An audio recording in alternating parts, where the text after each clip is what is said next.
Bonjour, mon nom est Charles-Olivier Roy, d'Artisans du Passage. Voici Val Smith. We are casting memories. Le mariage existe dans toutes les cultures, partout sur la planète.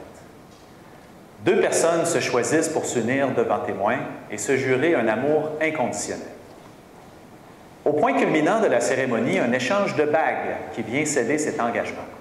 Un engagement que l'on souhaite aussi durable que le métal qui les compose, éternel. Depuis la seconde révolution industrielle, la bague de mariage est devenue un objet de fabrication de masse. Quantité avant qualité. Mais surtout, un objet complètement vidé de son âme et de son identité. Donc, Val Smith s'est fixé des objectifs ambitieux. Redonner à cet objet tellement symbolique une identité. Mais surtout faire en sorte que chaque personne qui se marie le fasse avec des bagues qui ont été fabriquées uniquement pour elle. Ce que les gens cherchent, c'est quelque chose de simple qui vient matérialiser tout l'amour qu'ils portent l'un envers l'autre. En exploitant l'empreinte digitale, nous allons chercher ce qui est unique chez l'un et nous l'inscrivons durablement dans la bague de l'autre. C'est simple, unique et personnel. C'est un objet doté d'une valeur sentimentale exceptionnelle. En février dernier, nous étions virtuellement des inconnus, mais nous savions qu'avec nos bagues, nous pouvions connaître un succès phénoménal. Et c'est exactement ce qui est arrivé. Aujourd'hui, c'est pas moins de 1,1 % du marché québécois que nous avons déjà conquis. C'est un signal fort que nous répondons à un véritable besoin avec une offre exceptionnelle. Il y a 3 clés qui expliquent notre succès. La première de ces clés, c'est le produit lui-même. Les réactions sont fortement émotives. Les gens trouvent ça super cool. Les gens trouvent ça donc bien hot. Les gens disent « wow ». Et « wow », on l'entend vraiment, vraiment souvent. En fait, notre produit s'adresse directement aux émotions. Et s'adresser aux émotions, c'est la règle de base du marketing.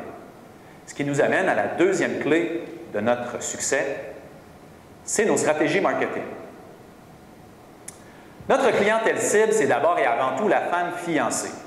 Parce que la femme fiancée, c'est elle qui magasine. Et c'est aussi elle qui potine. Et aujourd'hui, on ne potine plus au téléphone, on potine sur Facebook.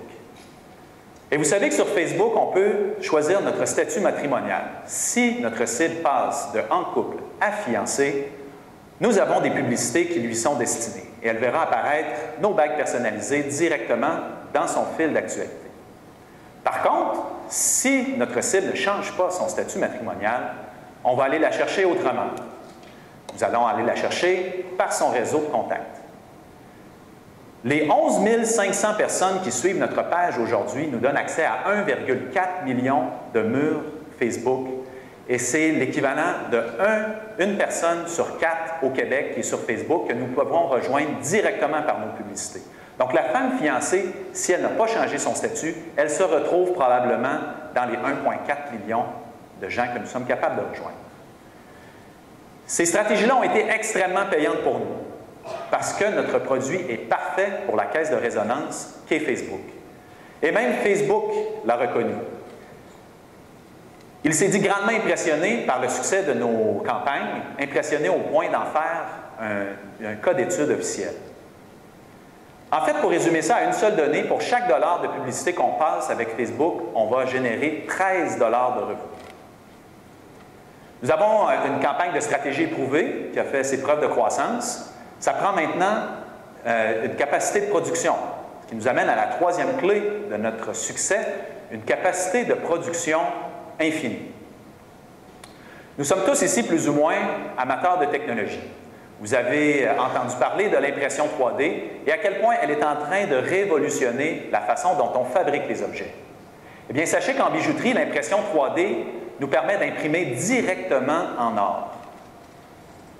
Nous avons un modèle d'affaires de personnalisation de masse.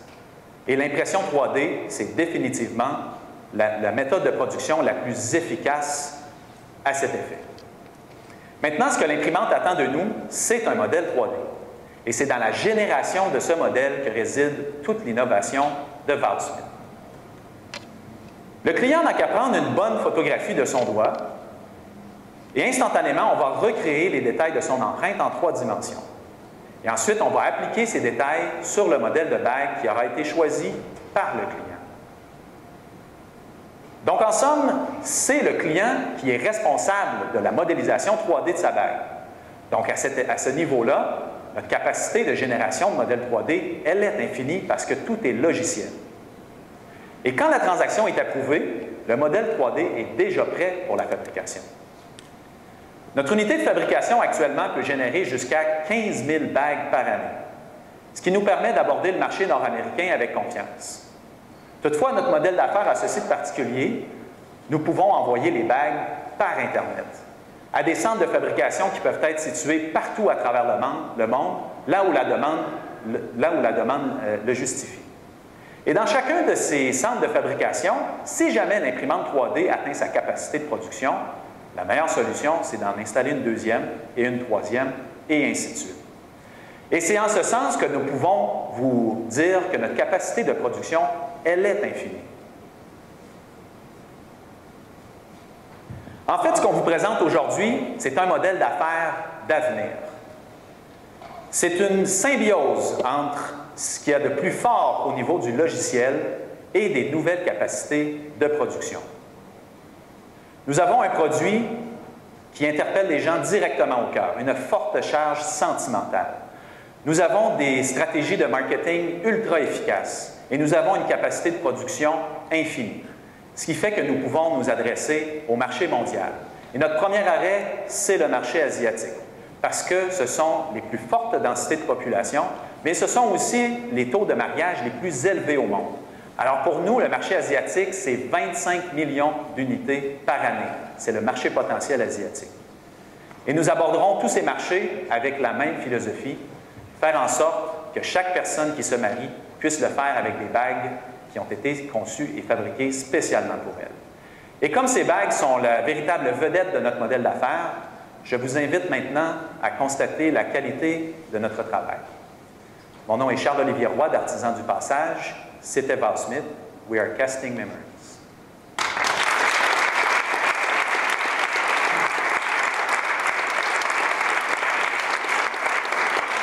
Merci Charles-Olivier. En passant, le timekeeper officiel, j'ai oublié de te mentionner tantôt, Davinder Gupta, de Startup Academy. Merci beaucoup pour nous garder on the ball. Messieurs, merci. Messieurs les juges, c'est à votre tour. 7 minutes pour vos commentaires à Charles-Olivier. Oui. Comment est-ce que vous allez estimer le taille de marché? Parce que je me demande, ma passion, c'est ça pourrait être un peu niche, l'idée d'acheter une bague. En fait, la taille de marché, on dit souvent que les chiffres sont têtus. Le taux de mariage, c'est une statistique qui est calculée partout à travers le monde, dans tous les pays. Ça se calcule sur 1000. Donc, au Québec, ici, on est à 2,9 sur 1000. On a connu un succès assez fulgurant, malgré un petit marché. Les gens se marient presque plus au Québec. Par contre, dans des sociétés plus traditionnalistes, par exemple, aux États-Unis, par exemple, c'est 9,6 par 1000. Donc, c'est des très, très gros marchés déjà. Mais effectivement, ça peut être quelque chose de niche, mais nous, ce qu'on offre, c'est quelque chose de très, très, très, très simple et quand même assez abordable. On a décidé de se situer en dessous d'une niche de luxe, en termes de prix de détail, mais en dessous aussi de se faire fabriquer une bague par un artisan. Donc, on essaie de garder quelque chose d'assez accessible quand même.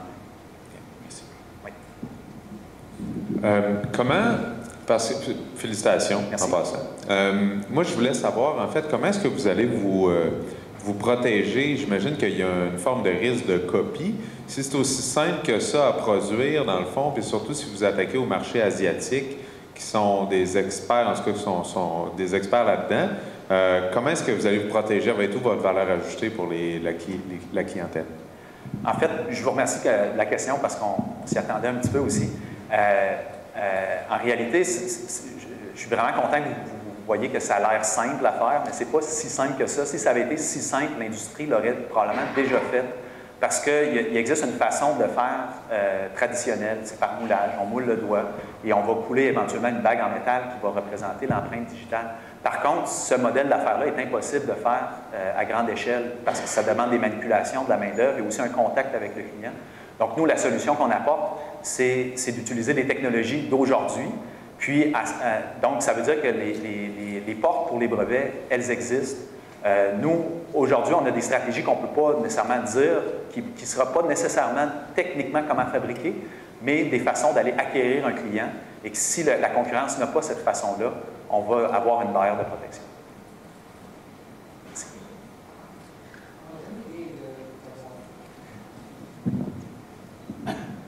J'aime l'idée que c'est unique et encore félicitations, c'était bien fait, bien présenté, mais qu'est-ce que vous avez sur ton roadmap dans le futur? Il y a des autres options pour imprimer des autres choses sur les beignes?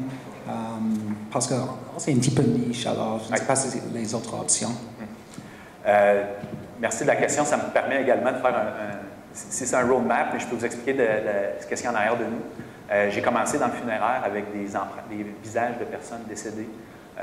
J'ai fait ensuite des empreintes d'enfants pour aller chercher une niche dans la maternité. Et la bague de mariage, elle a connu un grand succès rapide parce qu'en fait, c'est un marché où les gens ont déjà un budget prévu pour cet item-là. Et ce qui est intéressant aussi, c'est qu'à chaque fois que je rencontre un client, en fait, je fais 2 ventes. Et même quand je rencontre quelqu'un qui veut fiancer quelqu'un, ça me fait 3 ventes.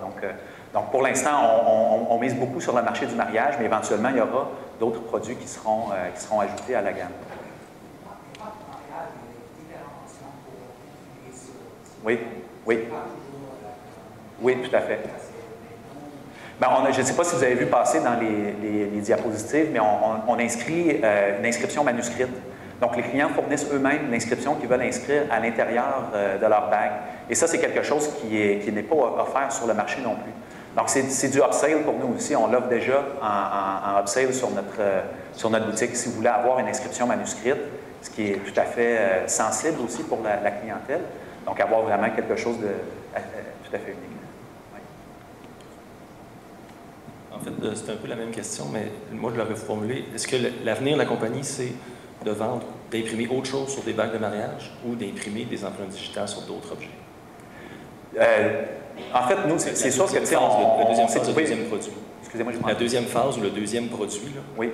Il va être dans lequel des 2 axes? Bon, bien, on vous a parlé beaucoup de la bague de mariage, et j'ai fait une petite introduction sur la bague de fiançailles. C'est 2 marchés qui sont complètement différents parce que dans le marché du mariage, comme j'expliquais, on s'adresse à la femme fiancée, parce que c'est elle qui organise son mariage de rêve.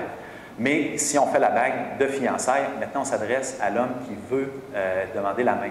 Donc c'est une dynamique complètement différente.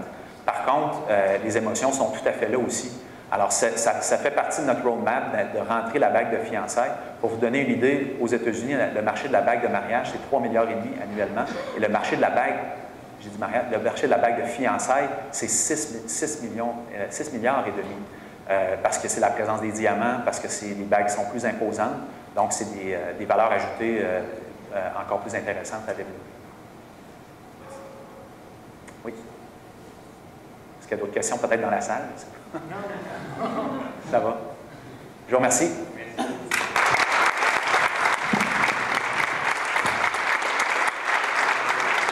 Merci Charles-Olivier.